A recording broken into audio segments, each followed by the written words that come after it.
السلام علیکم ورحمۃ اللہ وبرکاتہ۔ میرے مسلمان بھائیوں، بہنوں، بیٹوں اور بیٹیوں، میں غلام مصطفیٰ ہوں اور آپ دیکھ رہے ہیں میرا چینل پیام اسلام۔ اللہ اور اللہ کے رسول کا پیغام لے کر آپ کی خدمت میں حاضر ہوں۔ آج کا ہمارا سبق سورۃ انفال آیت نمبر 56 تا 58 پر مشتمل ہے۔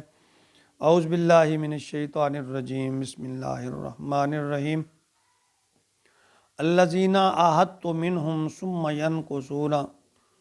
ینقضون عہدہم فی کل مرۃ وہم لا یتقون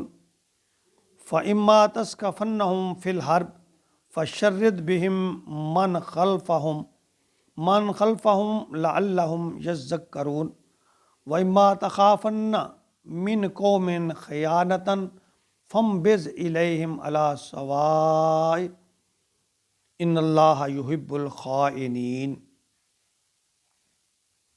سورۃ انفال کے اس حصہ میں غزوہ بدر کے حالات و واقعات کا احاطہ کیا جا رہا ہے۔ تو جب آپ مدینہ ہجرت کر کے آئے تو مدینہ میں موجود یہود قبائل سے آپ نے ایک میثاق کیا، ایک معاہدہ کیا، جو تاریخ میں میثاق مدینہ کے نام سے یاد کیا جاتا ہے۔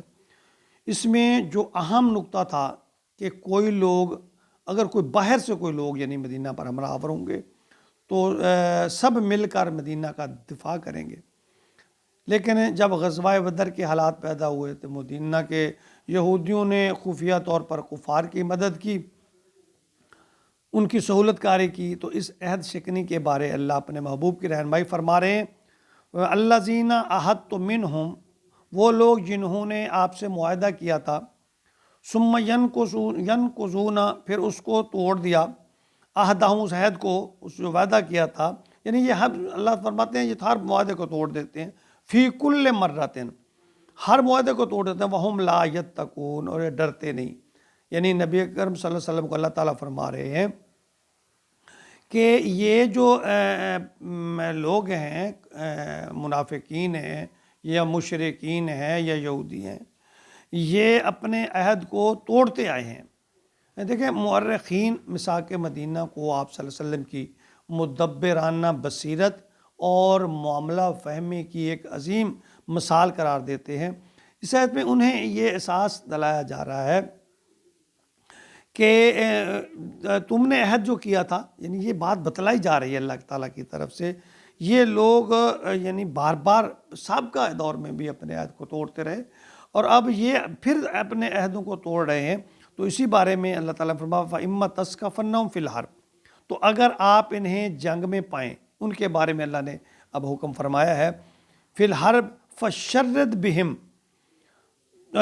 تو انہیں ایسی سزا دیں، بہم من خلفہم، کہ اس سے پیچھے والے بھی خوف زدہ ہو، یعنی اللہ تعالیٰ فرماتا دوسروں بھی عبرت پکڑیں، ان کو سخت سزا دیں، سخت جواب دیں، لعلہم یذکرون، تاکہ وہ عبرت حاصل کریں۔ یعنی اللہ فرمایا کہ یہ جو لوگ ہیں، اگر یعنی یہ جنگ کے واقعات ہو چکے تو اس بارے میں اللہ تعالیٰ فرماتے ہیں کہ انہوں نے بد عہدی کی۔ اللہ فرماتے ہیں یہ جو لوگ عہد شکن ہیں، ان کے بارے میں اگر جنگ کے دوران آپ لوگ انہیں اپنے سامنے پائیں، وہ آپ کے سامنے آ جائیں،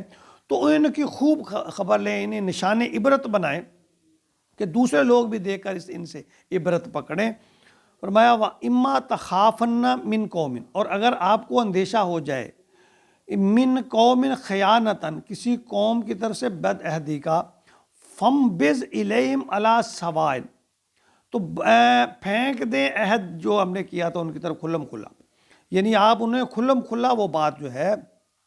وہ بتا دیں۔ یعنی انفرادی یا عہد شکنی کا پہلے ذکر آیات میں آیا تھا، اور اس متعلقہ شخص کے ساتھ سختی سے نمٹنے کا حکم تھا، لیکن اس آیت میں قوم کے مجموعی عہد شکنی جو ہے اس کا تذکرہ ہے کہ جب تمہارے ساتھ کوئی قوم جھگڑا یا لڑائی کرتی ہے، اس سے ہو جاتی ہے، جس نے تمہارا کوئی عہد و پیمان تمہارا اس سے پہلے موجود تھا، تو ایسی صورت میں آپ لڑائی سے قبل عہد و پیمان جو ہے وہ ختم کرنے کا اعلان کر دیں، واضح طور پر ختم کر دیں۔ یعنی جنگی حالات میں معاہدہ توڑنے یا منسوخ کرنے کے لیے اللہ نے جو دو ہدایتیں فرمائی ہیں، ایک تو اس میں یہ فرمایا کہ مخالف فریق کی طرف سے معاہدہ کی صریحاً یا علان خلاف ورزی ہو، یہ بات یہ ذہن میں رکھیے۔ دیکھیں اسلام جو ہے نا امن و آشتی کا دین ہے، اور اسلام عدل و انصاف کا دین ہے۔ اللہ فرماتے ہیں کہ اس وقت تک آپ نے ان کی مخالفت نہیں کرنی، ان کو نقصان نہیں پہنچانا جب تک ان کی طرف سے بالکل واضح طور پر علان اس کی خلاف ورزی ہو جائے۔ ایک تو یہ بات ذہن میں رکھنی، اور دوسری جو اللہ تعالیٰ فرما رہے ہیں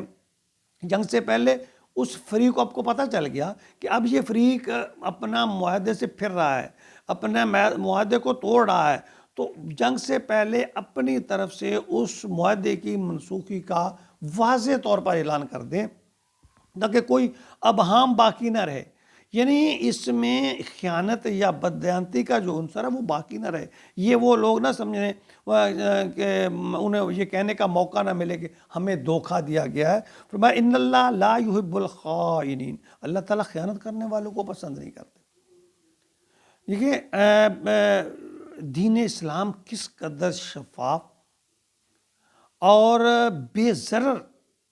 دین ہے، اور اخلاقیات کی پاسداری کرتا ہے کہ میدان جنگ میں بھی اللہ فرماتے ہیں دھوکہ نہیں دینا، بد عہدی کا حکم نہیں ہے، بلکہ اخلاقیات کا درس دیتا ہے کہ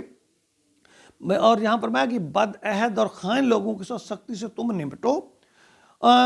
وہاں ایمان والوں کو بھی وعدہ کی پابندی اور اخلاقی اقدار کی پاسداری کا حکم دیا گیا ہے، چہ جائے کہ ہم روزمرہ کے معاملات میں ایک دوسرے سے بددیانتی کریں۔ دیکھیں ہمارا معاشرہ کتنا اس معاملے میں جہالت کا یعنی تو اندھیروں کا کہہ لیں کہ شکار ہو چکا، اس میں مستغرق ہو چکا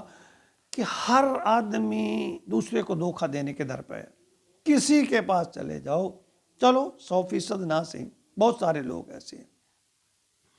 ریڑھی بان سے لے کر مزدور، مستری، ملازمت، ہر طرح کے صاحب اقتدار، حکومتی لوگ، کسی ادارے جہاں بھی چلے جائیں،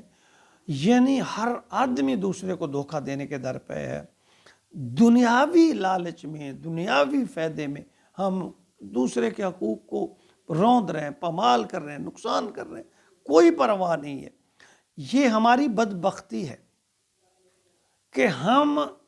اللہ تعالیٰ نے تو اپنے نبی کو میدان جنگ میں بھی یہ فرمایا آپ نے خیانت نہیں کرنی، دھوکہ نہیں دینا، صاف بات کرنی ہے۔ ان لوگوں کو بھی دھوکہ نہیں دینا جو آپ کے ساتھ دھوکہ کر رہے ہیں، کتنی بڑی بات، ان کو بھی نہیں دھوکہ دینا، اور ہم اپنے مسلمان بھائیوں کو دھوکہ دے رہے ہیں، ہر جگہ دھوکہ۔ خدا کا خوف کیجئے، یہی ہمارے زوال کا سبب ہے۔ جو ہم کہتے ہیں نا کہ ہمارے اوپر بڑا مشکل وقت ہے، بڑا برا وقت آ چکا ہے، ہم کبھی حکومت کو دوش دیتے ہیں، کبھی کسی کو اپنا گریبان میں ہم نے دیکھا ہے ہم کتنے ایماندار ہیں، ہم کتنی ایمانداری سے کام کرتے ہیں۔ جب یہ بات ہم اپنی اصلاح کریں گے نا، جب ہم اپنی اصلاح کریں گے تو پھر ابتدا ہوگی۔ ہم اپنی اصلاح نہیں کرنا چاہتے، دوسروں کی اصلاح کرنا چاہتے ہیں، جو بڑی مشکل ہے۔ ہمیں خود اپنے سے شروع کرنا چاہیے، اپنی اصلاح کرنی چاہیے، نیک نیت کے ساتھ، دوسروں کے ساتھ بھلائی ہوتا ہے، نقصان ہونے دیں، حقیقی نقصان نہیں ہے یہ، اللہ تعالیٰ ضرور آپ کی مدد کرے گا، آپ کا وقار بلند ہوگا، دین اور دنیا دونوں میں سرخرو ہو جاؤ گے۔ دنیا میں بھی اللہ تعالیٰ اس کی برکتیں آپ کو اپنی آنکھوں سے دکھائے گا، اور قیامت میں بھی اس کا صلہ ملے گا۔ اللہ تعالیٰ ہمیں بددیانتی، عہد شکنی، ان برائیوں سے بچائے، پورے معاشرے کو بچائے، آمین یا رب العالمین۔